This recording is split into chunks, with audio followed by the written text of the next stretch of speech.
السلام علیکم۔ آج ہم جس ولی اللہ کا ذکر کرنے جا رہے ہیں وہ سلسلہ چشتیہ اور سلسلہ سہروردیہ میں بہت مقبول ہے۔ آپ کا نام سید کبیر الدین شاہ دولہ دریائی گجراتی رحمۃ اللہ علیہ۔ آپ کے بارے میں یقیناً آپ نے بہت سارے قصے سنے ہوں گے، لیکن آج میں آپ کے سامنے آپ کے بچپن کی بات کے بارے میں بات کروں گی اور آپ سے شیئر کروں گی کہ آپ نے غریبی اور یتیمی کی زندگی کیسے گزاری، اور پھر ہم آپ کے ساتھ ایک اور واقعہ شیئر کریں گے جس میں آپ نے ایک ہندو گھرانے میں ایک مسلمان بچی کی پرورش کروائی اور اس گھرانے میں بیٹی کو مار دینے کی رسم کو بھی ختم کروایا۔ یہی نہیں بلکہ اس بچی کو کس طرح سے آپ نے ملکہ کے رتبے تک پہنچایا۔ لہٰذا میری ریکویسٹ ہوگی کہ آپ میری ویڈیو کو پورا ضرور دیکھیے گا۔ حضرت سید کبیر الدین شاہ دولہ دریائی گجراتی رحمۃ اللہ علیہ پنجاب کے ایک مشہور صوفی بزرگ ہیں جو سلسلہ چشتیہ اور سہروردیہ میں ایک خاص مقام رکھتے ہیں۔ آپ رحمۃ اللہ علیہ کا اصل نام کبیر الدین تھا، لیکن آپ نے شاہ دولہ کے نام سے شہرت پائی۔ دولہ کا مطلب ہے بڑی ہمت والا اور سیدھا سادہ۔ اس طرح دولہ کا لفظ آپ رحمۃ اللہ علیہ کی ہمت اور سادگی کی نشاندہی کرتا ہے۔ حضرت کبیر الدین شاہ دولہ دریائی گجراتی رحمۃ اللہ علیہ کی سخاوت دریا کی طرح تھی، اسی وجہ سے آپ کو شاہ دولہ دریائی گجراتی بھی کہا جاتا ہے۔ حضرت شاہ دولہ دریائی گجراتی رحمۃ اللہ علیہ کا تعلق سلطان بہلول لودھی کے خاندان سے تھا۔ آپ کے والد ماجد ایک صاحب طریقت بزرگ تھے۔ بچپن ہی میں آپ کے والدین کا انتقال ہو گیا۔ والدین کے انتقال کے بعد شاہ دولہ دریائی رحمۃ اللہ علیہ پر کسی عزیز یا رشتہ دار نے کوئی توجہ نہ دی۔ مورخین کے مطابق حضرت شاہ دولہ دریائی رحمۃ اللہ علیہ مغل شہنشاہ جلال الدین اکبر کے زمانے میں دہلی میں پیدا ہوئے۔ آپ رحمۃ اللہ علیہ نے بچپن کے کئی سال غلامی میں گزارے۔ حضرت سید کبیر الدین شاہ دولہ دریائی رحمۃ اللہ علیہ کے رہنے کے لیے ایک مکان تھا، مگر جب آپ رحمۃ اللہ علیہ کی عمر مبارک 9 یا تقریباً 10 سال ہوئی تو کسی عزیز نے آپ کے مکان پر قبضہ کر لیا۔ اس کے بعد آپ رحمۃ اللہ علیہ رات گزارنے کے لیے کسی درخت کے نیچے سو جایا کرتے تھے اور پھر کبھی کبھی کسی مسجد میں رات گزار لیا کرتے تھے۔ اگر سردیوں کا موسم ہوتا تو نمازیوں کے چلے جانے کے بعد صفوں کو اپنے اوپر لپیٹ کر سو جاتے، 2 3 دن فاقے سے رہتے، مگر آپ رحمۃ اللہ علیہ کی خاص عادت تھی کہ کبھی کسی کے آگے ہاتھ نہیں پھیلاتے تھے۔ اگر کوئی بھوکا سمجھ کر کھانا دے دیتا تو آپ خاموشی سے کھانا لے لیتے اور پھر کھانا کھلانے والے کے حق میں دعائے خیر بھی کرتے، آسمان کی طرف ہاتھ اٹھاتے اور اس کھانا کھلانے والے کے لیے دعائے خیر کرتے۔ آپ رحمۃ اللہ علیہ کے کچھ دور کے رشتہ دار تھے، مگر چونکہ آپ رحمۃ اللہ علیہ یتیم اور یسیر تھے، اسی لیے آپ کے حال سے بے نیاز اور بے خبر تھے۔ حضرت سید کبیر الدین شاہ دولہ دریائی رحمۃ اللہ علیہ کی خاص عادت یہ تھی کہ آپ رحمۃ اللہ علیہ کسی سے بات نہیں کرتے تھے۔ آپ رحمۃ اللہ علیہ اکثر بیشتر خاموش رہتے تھے۔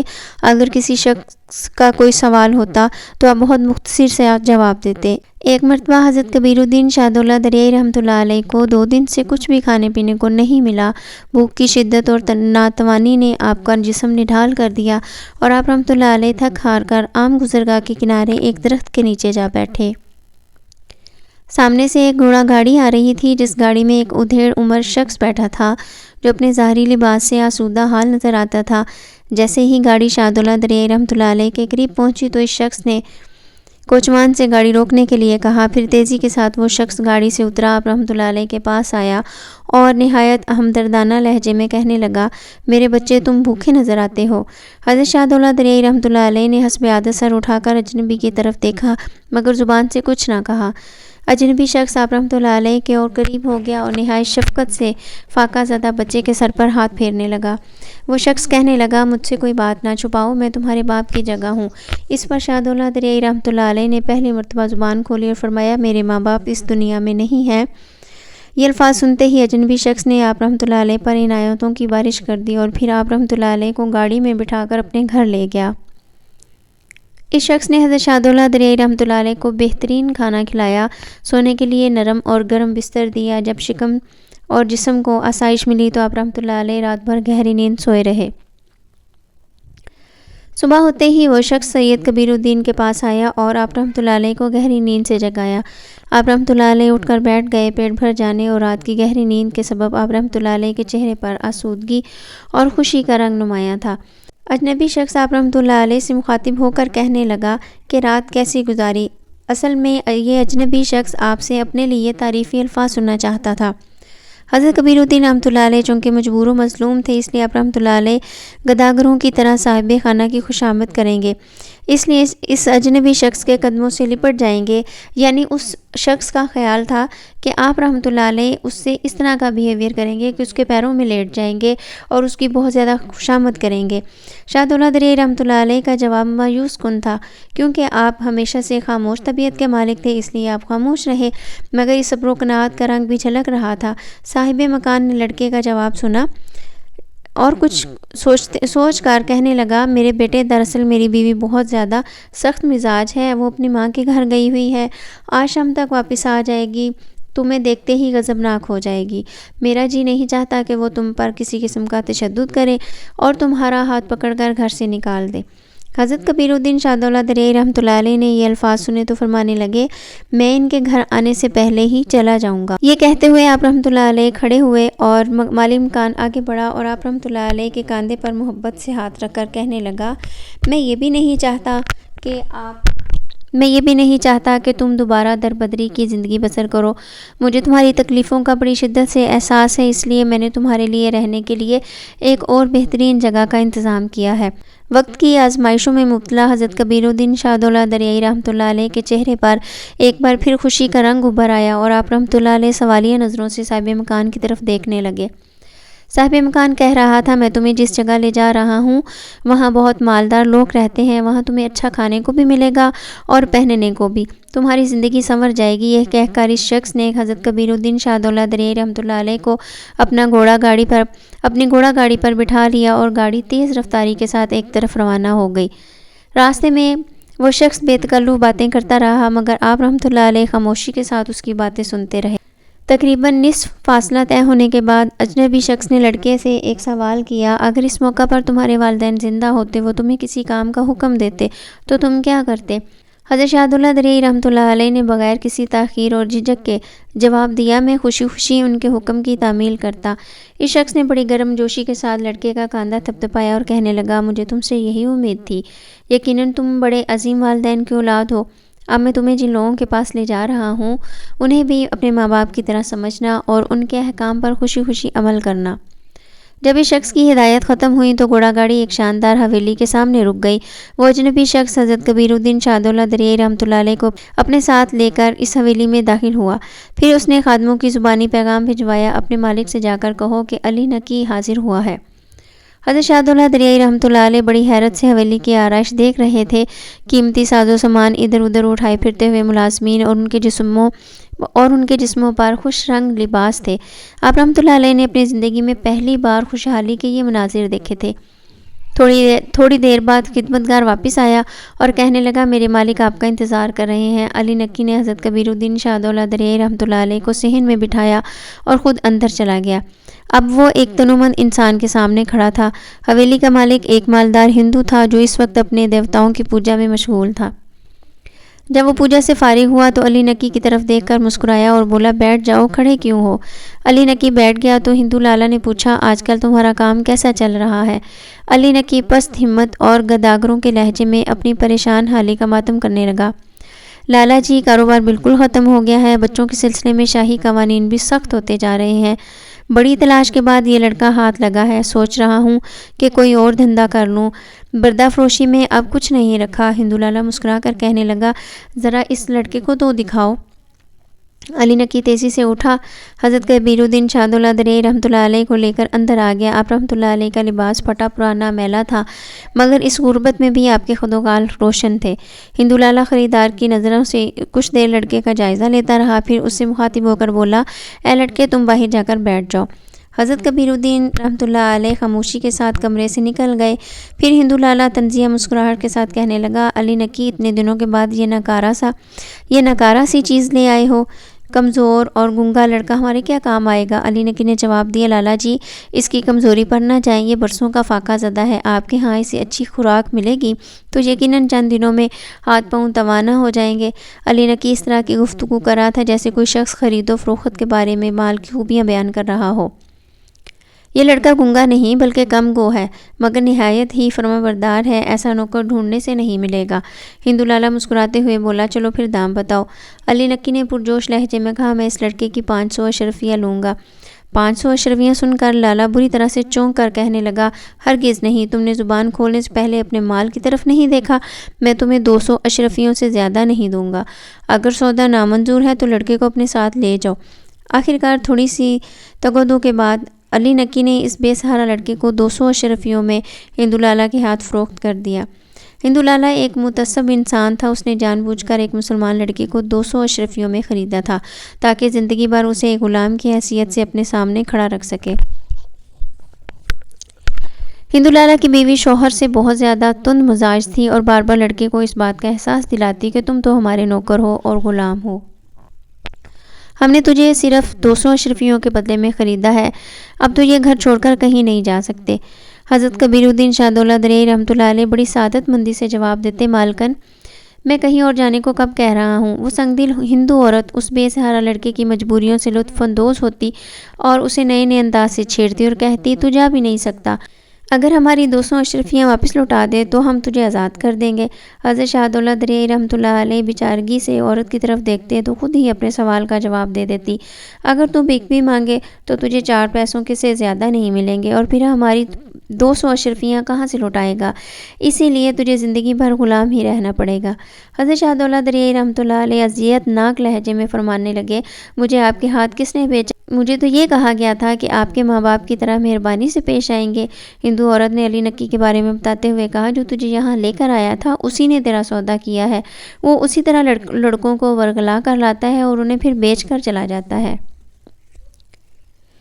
یہ انکشاف سن کر حضرت شاہ دولہ دریائے رحمۃ اللہ علیہ کو شدید اذیت پہنچی۔ آپ نے مالکن سے کوئی سوال نہ کیا اور اپنے کام میں مشغول ہو گئے۔ ہندو لالا اور اس کی بیوی نے جان بوجھ کر 9-10 سال کے ایک بچے پر کاموں کا پہاڑ لاد دیا۔ حضرت شاہ دولہ دریائے رحمۃ اللہ علیہ دن میں دو بار گاؤں کے کنویں سے پانی بھر کر لاتے، گھر کے سارے برتن مانجتے اور پھر میاں بیوی کے کپڑے دھوتے، دن بھر آنے جانے والوں کی خدمت بھی کرتے اور پھر سارے کاموں سے فارغ ہو کر رات کو اس وقت تک لالا کے پاؤں دباتے جب تک کہ وہ سو نہ جاتا۔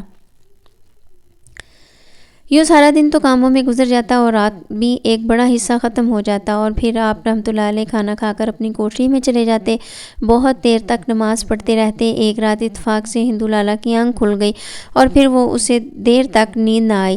ٹہلتے ٹہلتے وہ شاہ دولہ دریائے رحمۃ اللہ علیہ کی کوٹری کی طرف چلا گیا۔ حضرت کبیر الدین شاہ دولہ دریائے رحمۃ اللہ علیہ اس وقت نماز پڑھ رہے تھے۔ ہندو لالا بڑی حیرت سے آپ رحمۃ اللہ علیہ کو نماز پڑھتے دیکھتا رہا۔ جب آپ نماز سے فارغ ہوئے تو ہندو لالا آپ کے قریب آ کر کہنے لگا، یہ تم کیا کر رہے تھے؟ پھر ہندو لالا آپ کے طریقہ عبادت پر اعتراض کرتے ہوئے بولا، تمہارا اللہ کہاں ہے جس کی تم عبادت کر رہے ہو؟ حضرت شاہ دولہ دریائے رحمۃ اللہ علیہ نے انتہائی سوز و گداز لہجے میں فرمایا، میرا اللہ ہر طرف ہے۔ ہندو لالا سمجھتا کہ ایک نو عمر لڑکا ہے، یہ اس کی باتوں کے سامنے لاجواب ہو جائے گا۔ یہی سوچتے ہوئے وہ کہنے لگا، ہم تو بھگوان کو سامنے رکھ کر اس کی پوجا کرتے ہیں، جس کی پوجا کی جائے وہ سامنے نہ ہو تو پھر پوجا کیسی؟ حضرت شاہ دولہ دریائے رحمۃ اللہ علیہ نے انتہائی معصومیت اور سادگی سے کہا، میرا اللہ میرے دل میں رہتا ہے۔ ہندو لالا نے آپ رحمۃ اللہ علیہ کو استانے کے لیے کہا، پانی ختم ہو گیا ہے، پہلے پانی لاؤ اور پھر آ کر اپنی عبادت کرنا۔ یہ کہہ کر ہندو لالا وہاں سے چلا گیا، حالانکہ گھر میں پانی موجود تھا مگر صرف آپ کو تنگ کرنے کی خاطر۔ ہندو لالا نے آپ رحمۃ اللہ علیہ سے جھوٹ بولا۔ حضرت کبیر الدین رحمۃ اللہ علیہ اپنی عبادت چھوڑ کر یعنی اپنی عبادت کو ترک کر دیا اور گھڑا لے کر اندھیری رات میں اس کنویں تک پانی بھرنے کے لیے چلے گئے، جو لالا کے مکان سے کافی فاصلے پر تھا۔ پھر ہندو لالا نے اپنی حویلی کے پہرے دار کو یہ حکم دیا کہ جیسے ہی یہ لڑکا رات کے وقت اپنی عبادت میں مشغول ہو، اسے فوراً کوئی نہ کوئی کام بتا دیا جائے تاکہ وہ سکون اور یکسوئی کے ساتھ اپنی عبادت جاری نہ رکھ سکے۔ اسی طرح ایک موقع پر ہندو لالا کی بیوی نے لڑکے کو ڈانٹتے ہوئے کہا، تجھے اس لیے نہیں خریدا گیا کہ تو سارے کام چھوڑ کر اپنی پوجا پاٹ کرتا رہے۔ جواب میں حضرت کبیر الدین شاہ دولہ دریائے رحمۃ اللہ علیہ بڑی عاجزی اور انکساری کے ساتھ فرمانے لگے، مالکن میں آپ کا بتایا ہوا ہر کام وقت پر کرتا ہوں، میں دن میں عبادت نہیں کر سکتا کیونکہ گھر کے بہت سارے کام کرنے ہوتے ہیں، رات کو بھی اس نماز کا رات کو بھی اس وقت نماز پڑھتا ہوں جب سب لوگ سو جاتے ہیں۔ حضرت کبیر الدین رحمۃ اللہ علیہ کی یہ باتیں ہندو لالا اور اس کی بیوی پر کوئی اثر نہ ڈال سکی، بلکہ آپ رحمۃ اللہ علیہ پر مشقتیں اور بڑھا دی گئیں اور دونوں کے ظالمانہ سلوک میں اضافہ ہوتا گیا۔ بعض روایات کے مطابق حضرت کبیر الدین شاہ دولت دریا رحمۃ اللہ علیہ نے ہندو لالا کی غلامی میں کئی سال گزارے اور کبھی بھی زبان پر حرف شکایت نہ لائے۔ کہا جاتا ہے کہ ظالم ظلم کرتے کرتے تھک گیا، مگر صبر کرنے والے نے ایسا صبر کیا جو اہل ایمان کی شان ہوتا ہے۔ آخر کار رات کی یہی باتیں اور خاموش دعائیں رنگ لے آئیں۔ قدرت نے حضرت شاہ دولت دریا رحمۃ اللہ علیہ کا دل کھول دیا اور آنکھیں روشن کر دیں۔ ایک دن آپ رحمۃ اللہ علیہ ہندو لالا کی بیوی کی خدمت میں مصروف تھے کہ اچانک آپ نے اپنی مالکن کو مخاطب کرتے ہوئے کہا، آج آپ کی بہن آ رہی ہے۔ مالکن چونک کر بولی، تجھے کیسے معلوم ہوا میری بہن آ رہی ہے؟ حضرت شاہ دولت دریا رحمۃ اللہ علیہ فرمانے لگے، بس بتانے والے نے مجھے بتا دیا۔ آپ رحمۃ اللہ علیہ اتنا کہہ کر خاموش ہو گئے اور مالکن بھی اس بات کو ہنسی میں ٹال دیا۔ مگر خلاف توقع جب شام کے وقت مالکن کی بہن گھر پہنچ گئی، اسے شدید حیرت ہوئی۔ جب اس نے شوہر سے یہ واقعہ بیان کیا تو ہندو لالا ہنستے ہوئے کہنے لگا، اس میں حیرت کی کیا بات ہے؟ آج صبح سے ایک کوا حویلی کی منڈیر پر بیٹھا بول رہا تھا۔ اس لڑکے نے بھی کوے کی آواز سنی ہوگی اور کہہ دیا ہوگا کہ مہمان آنے والا ہے۔ پھر کچھ دن کے بعد علی نکی کو قتل کر دیا گیا۔ جب ہندو لالا کو اس واقعے کی خبر ہوئی تو اس نے آپ رحمۃ اللہ علیہ کو بلا کر پوچھا، تو کیا تجھے علی نکی کا کچھ حال معلوم ہے؟ وہی جس نے تجھے میرے ہاتھوں فروخت کیا تھا؟ یہ سن کر حضرت شاہ دولت دریا رحمۃ اللہ علیہ افسوسناک لہجے میں فرمانے لگے، اسے قتل کر دیا گیا ہے۔ ایک مغل شہزادے نے اسے برچھا مار کر ہلاک کر دیا۔ یہ سن کر ہندو لالا سن ہو گیا، کیونکہ علی نکی واقعی اس طرح قتل ہوا تھا جیسے لڑکے نے بیان کیا تھا۔ جب ہندو لالا کی حیرت کی کیفیت کچھ زائل ہوئی تو وہ بے اختیار اٹھا اور حضرت شاہ دولت دریا رحمۃ اللہ علیہ کے قدموں میں گر کر رقت آمیز لہجے میں معافی مانگنے لگا۔ بھگوان کے لیے مجھے اور میری بیوی کو معاف کر دے، ہم دونوں نے آپ کو بہت دکھ پہنچائے ہیں۔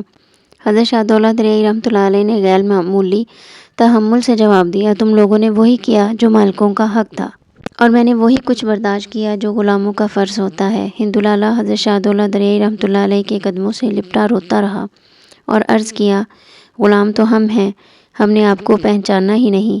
حضرت کبیر الدین شاہ دولت دریا رحمۃ اللہ علیہ بے نیاز انداز میں فرمانے لگے، مجھے تم لوگوں سے کوئی شکایت نہیں، مجھے اللہ رب العزت نے جس کام پر مامور کیا تھا میں نے وہی انجام دیا، اور تم لوگوں کو جو ذمہ داری سونپی گئی تھی تم نے اسے اچھی طرح ادا کیا۔ ہندو لالا اس بات پر بضد رہا کہ حضرت کبیر الدین رحمۃ اللہ علیہ زبانی طور پر اسے اس کی بیوی کو معاف کر دیں، چنانچہ اس وقت تک رحمۃ اللہ علیہ کے قدموں کو پکڑے معافی مانگتا رہا جب تک آپ نے اس کی تمام زیادتیوں کو معاف نہ کر دیا۔ یہ رات حویلی والوں کے لیے بڑی عجیب تھی۔ ہندو لالا، اس کی بیوی، پہرے دار حضرت شاہ دولت دریا رحمۃ اللہ علیہ کے سامنے ہاتھ باندھے کھڑے تھے۔ ہندو لالا کی بیوی نے بڑے لذیذ کھانے تیار کیے، جیسے آج کسی خاص مہمان کی دعوت ہو، اور خاص کوئی دوسرا نہیں بلکہ وہی غلام لڑکا تھا جو اکیلا دسترخوان پر بیٹھا تھا، اور حویلی کے تمام رہنے والے اس کے گرد ملازموں کی طرح کھڑے تھے۔ حضرت کبیر الدین شاہ دولت دریا رحمۃ اللہ علیہ انہیں بار بار دیکھتے اور مسکرانے لگ جاتے۔ پھر جب آپ رحمۃ اللہ علیہ کھانا کھا چکے تو ہندو لالا اور اس کی بیوی نے ہاتھ جوڑ کر کہا، آج سے آپ آزاد ہیں، اگر آپ چاہیں تو مالک کی طرح یہاں رہ کر حویلی کو رونق بخش سکتے ہیں۔ حضرت شاہ دولت دریا رحمۃ اللہ علیہ نے بہت غور سے اپنے مالکان کی بات سنی، پھر نہایت پرسوز لہجے میں فرمایا، جب آپ لوگوں نے مجھے آزاد کر ہی دیا ہے تو میں اس کی تلاش میں نکلوں گا جس کی یادیں مجھے ایک پل کے لیے چین سے نہیں بیٹھنے دیتی۔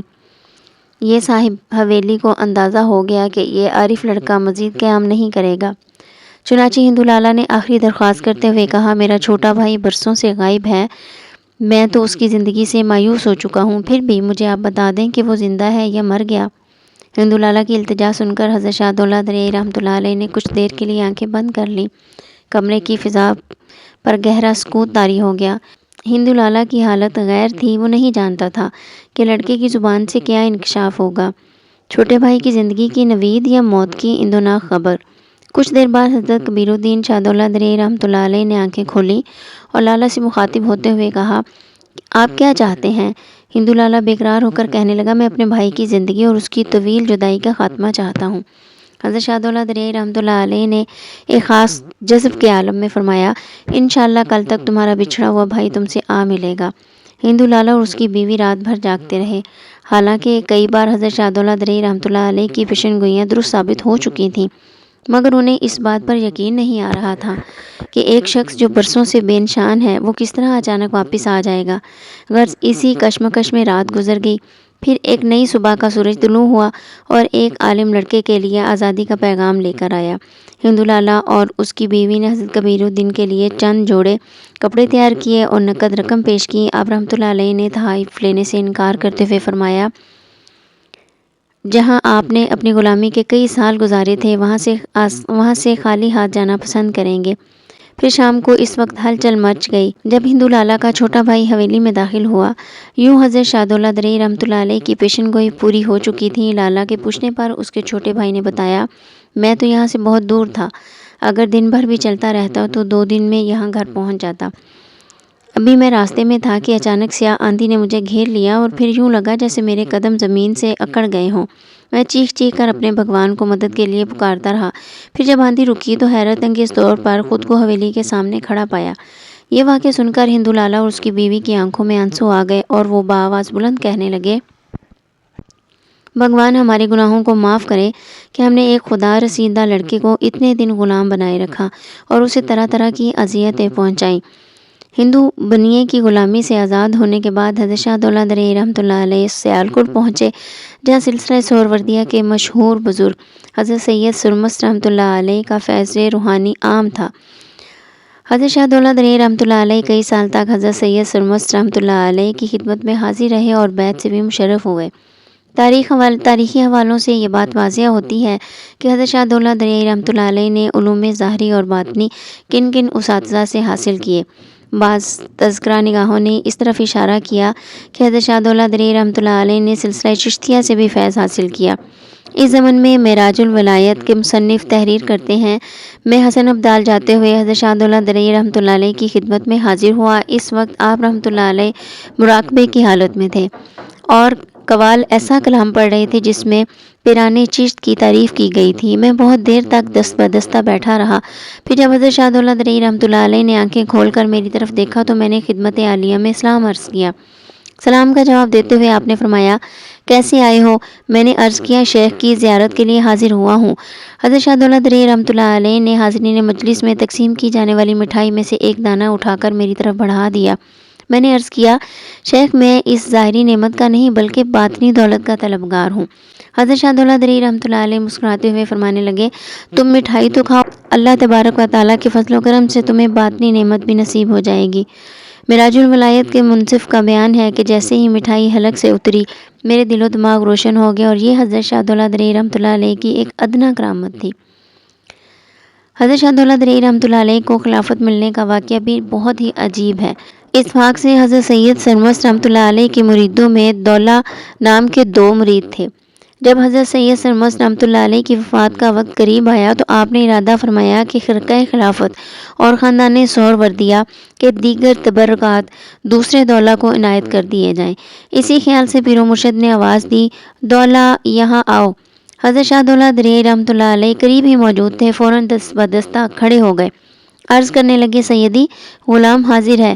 شیخ کامل حضرت سید سرمست رحمۃ اللہ علیہ نے آنکھیں کھول کر دیکھا اور نحیف آواز میں فرمایا، تمہیں جانے کی ضرورت نہیں، اگر انہیں آنا ہوگا وہ خود ہی آ جائیں گے۔ یہ کہہ کر پیر و مرشد نے آنکھیں بند کر لیں اور غافل ہو گئے۔ کافی دیر گزر جانے کے بعد حضرت سید سرمست رحمۃ اللہ علیہ نے دوبارہ آواز دی، اے دولہ میرے قریب آؤ۔ اس وقت بھی دوسرے دولہ موجود نہ تھے۔ حضرت شہدولہ درئی رحمۃ اللہ علیہ پھر دست بدستہ کھڑے ہو گئے اور سر جھکائے ہوئے عرض کرنے لگے، یا سیدی غلام حکم کا منتظر ہے۔ حضرت سید سرمست رحمۃ اللہ علیہ نے دوبارہ آنکھیں کھولی اور فرمایا، میں تمہیں نہیں دوسرے دولہ کو بلا رہا ہوں۔ حضرت شہدولہ درئی رحمۃ اللہ علیہ نے پھر عرض کیا، اگر مرشد کا حکم ہو تو میں انہیں ڈھونڈ کر لے آؤں۔ جواب میں حضرت سید سرمست رحمۃ اللہ علیہ نے وہی الفاظ دہرائے، اگر انہیں آنا ہوگا تو وہ خود ہی آ جائیں گے۔ پھر طویل وقفے کے بعد حضرت سید سرمست رحمۃ اللہ علیہ نے تیسری بار بھی یہی الفاظ دہرائے۔ اتفاق سے اس وقت بھی دوسرے دولہ موجود نہیں تھے۔ حضرت شہدولہ درئی رحمۃ اللہ علیہ نے حاضر خدمت ہو کر عرض کیا، اگر پیر و مرشد کا حکم ہو تو میں انہیں تلاش کر لاؤں، پھر ان تک آپ کا حکم پہنچا دوں۔ حضرت سید سرمست رحمۃ اللہ علیہ نے فرمایا، انہیں جو کچھ پہنچنا تھا پہنچ گیا۔ انسان کتنی بھی کوشش کر لے اور کتنی ہی دعائیں مانگ لے، تقدیر الہی کو نہیں بدل سکتا۔ پھر حضرت سید سرمست رحمۃ اللہ علیہ نے اپنے دیگر خادموں کو طلب کر کے خرقہ خلافت اور خاندانی سہروردیہ کے دوسرے تمام تبرکات لانے کا حکم دیا۔ اس کے بعد آپ رحمۃ اللہ علیہ سہارے کے ساتھ اٹھ کر بیٹھ گئے اور اپنے دست مبارک سے حضرت شاہ دولہ درئی رحمۃ اللہ علیہ کو خرقہ خلافت پہنا دیا۔ اس موقع پر نہایت جذب و سوز کے عالم میں فرمایا، جس کو اللہ تعالیٰ سرفراز فرماتا ہے وہی شاہ دولہ کہلاتا ہے۔ اسی روز سے حضرت کبیر الدین شاہ دولہ درئی رحمۃ اللہ علیہ شاہ دولہ کہلانے لگے۔ پھر 300 سال گزر جانے کے بعد بھی یہ روحانی شہنشاہیت آج تک قائم ہے۔ خلافت سہروردیہ سے سرفراز ہونے کے بعد سے شاہ دولہ درئی رحمۃ اللہ علیہ پر ایک طویل عرصے تک سکر اور بے خودی کی کیفیت طاری رہی۔ آپ رحمۃ اللہ علیہ سیالکوٹ سے نکل کر ویرانوں اور جنگلوں کی طرف چلے گئے۔ آپ رحمۃ اللہ علیہ کی سیر و سفر کے ان حالات پر گہرا پردہ پڑا ہوا تھا۔ حضرت شاہ دولہ درئی رحمۃ اللہ علیہ کی دشت مہمائی کب شروع ہوئی، کب ختم ہوئی، کسی تاریخ سے ان کی نشاندہی نہیں ہوتی۔ بعض روایتوں کے مطابق جب کیف و جذب کا غلبہ کم ہوتا تو حضرت شاہ دولہ درئی رحمۃ اللہ علیہ گجرات تشریف لائے اور یہاں ایک حجرہ قائم کیا، اپنی عبادت و ریاضت میں مشغول ہو گئے۔ پھر آپ رحمۃ اللہ علیہ نے اپنے حجرے سے ملحق ایک مدرسہ بھی قائم کر لیا۔ عبادت و ریاضت سے فارغ ہو کر آپ رحمۃ اللہ علیہ چھوٹے بچوں کو مذہبی تعلیم دیتے۔ شروع میں گجرات کے لوگوں نے یہی سمجھا کہ کوئی ضرورت مند مولوی ہے جو بچوں کو قرآن پڑھا کر اپنا پیٹ بھرنے کی کوشش کرتا ہے۔ ایک تو یہ کہ گجرات کے لوگ عام طور پر علم و روشنی سے بہت دور تھے، دوسرے یہ کہ اقتصادی حالات بھی کمزور تھے، اس لیے وہ اپنے بچوں کے تعلیمی اخراجات برداشت نہیں کر سکتے تھے، جس کے نتیجے میں حضرت شاہ دولہ درئی رحمۃ اللہ علیہ کا قائم کردہ مدرسہ طالب علموں سے آباد نہ ہو سکا۔ ایک دن آپ نے بڑی حیرت کے ساتھ اپنے خادم سے پوچھا، کیا یہاں کے لوگوں کو اپنی مذہبی تعلیم سے کوئی دلچسپی نہیں؟ میں نے انہیں علم کی طرف بلایا اور وہ جہالت کی جانب بھاگے چلے گئے۔ خادم نے گاؤں میں گھوم کر جب لوگوں کی رائے معلوم کی تو کم و بیش سب نے ایک ہی بات کی، ہم مزدور پیشہ لوگ ہیں، اللہ سے دعا کرتے ہیں کہ ہمارے بچے بڑے ہو کر ہمارے ہاتھ بٹائیں، اگر ہم انہیں کچھ دیر کے لیے مدرسے بھیج بھی دیں تو مولوی صاحب کا محنتانہ کون ادا کرے گا، یعنی مولوی صاحب کی فیس کون ادا کرے گا۔ خادم نے واپس آ کر مقامی لوگوں کے خیالات پیر و مرشد کو سنائے، یعنی پیر و مرشد کو آگاہ کیا۔ جواب میں حضرت شاہ دولہ درئی رحمۃ اللہ علیہ نے فرمایا، جب قوموں پر برا وقت آتا ہے تو ان کی مثبت سوچ کے دروازے بند ہو جاتے ہیں اور وہ منفی راستوں پر چل پڑتے ہیں۔ جاؤ شہر کے لوگوں سے کہہ دو کہ یہ فقیر ان تمام بچوں کو بغیر اجرت کے طلب کرے گا اور انہیں تعلیم دے گا۔ خادم نے گاؤں جا کر یہ اعلان کر دیا تو حضرت شاہ دولہ درئی رحمۃ اللہ علیہ کے مدرسے میں بہت سے بچے جمع ہو گئے۔ پھر آپ رحمۃ اللہ علیہ نے ان بچوں کی تدریس کے لیے 2-3 معلم مقرر کر دیے۔ حضرت شاہ دولہ درئی رحمۃ اللہ علیہ ان معلموں کی تنخواہ اپنی جیب خاص سے ادا کرتے تھے۔ لوگوں کو بڑا تعجب ہوا کہ حضرت شاہ دولہ درئی رحمۃ اللہ علیہ بظاہر کوئی ملازمت یا تجارت نہیں کرتے، پھر یہ تنخواہ کہاں سے آتی ہے؟ جب حضرت شاہ دولہ درئی رحمۃ اللہ علیہ کا ایک مدرسہ طالب علموں سے آباد ہو گیا، آپ نے اپنے دستے مبارک سے دوسرے مدرسے کا سنگ بنیاد رکھ دیا۔ پھر جب مدرسہ کی عمارت تعمیر ہونا شروع ہوئی تو مقامی لوگوں میں چہم گوئیاں ہونے لگی کہ شاہ دولہ کے پاس اتنی دولت کہاں سے آتی ہے کہ وہ ایک کے بعد دوسری مدرسے کی عمارت بنوا رہے ہیں۔ دنیا دار لوگ اس فکر میں لگ گئے کہ شاہ دولہ کون سا کام کرتے ہیں جس سے انہیں اتنی زیادہ آمدنی حاصل ہوتی ہے، مگر یہ جستجو بیکار گئی۔ لوگوں کو ایسا کوئی سراغ نہ مل سکا جس سے معلوم ہو سکے کہ ایک درویش کا ذریعہ روزگار کیا ہے۔ کچھ ہی دنوں بعد دوسرا مدرسہ بھی تیار ہو گیا اور طالب علم قطار در قطار آنے لگے۔ ذی فہم لوگ خوش فہم تھے کہ ایک اجنبی درویش نے ان کے علاقے میں علم کی شمع روشن کی، صدیوں سے جہالت زدہ بستی کو ظلمت سے نکال دیا۔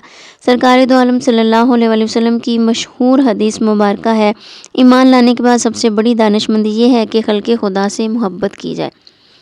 حضور نبی کریم صلی اللہ علیہ وسلم کی اس حدیث مبارکہ پر سب سے زیادہ عمل اولیاء کرام نے کیا۔ حضرت شاہ دولہ درئی رحمۃ اللہ علیہ بھی رسول کریم صلی اللہ علیہ وسلم کے اسی قول مقدس کی روشنی میں خدمت خلق پر بہت زیادہ زور دیا کرتے تھے۔